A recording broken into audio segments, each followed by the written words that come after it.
علامہ دمیری نے ایک درندے کا ذکر کیا ہے حیات الحیوان میں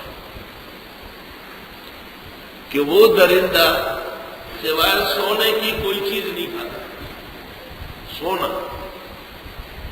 بھلے مہینے بھر نہ ملے، 2 مہینے نہ ملے، انتظار کرے گا. جس دن کھائے گا تو سونے کی ٹکی کھائے گا.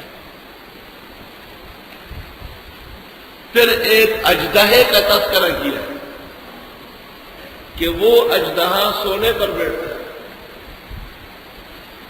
پوری جنبر بنا کر. اس اژدہے کے جسم میں سونے کا ٹکڑا پستا ہے، وہ اس کی موت کا سبب بنتا ہے.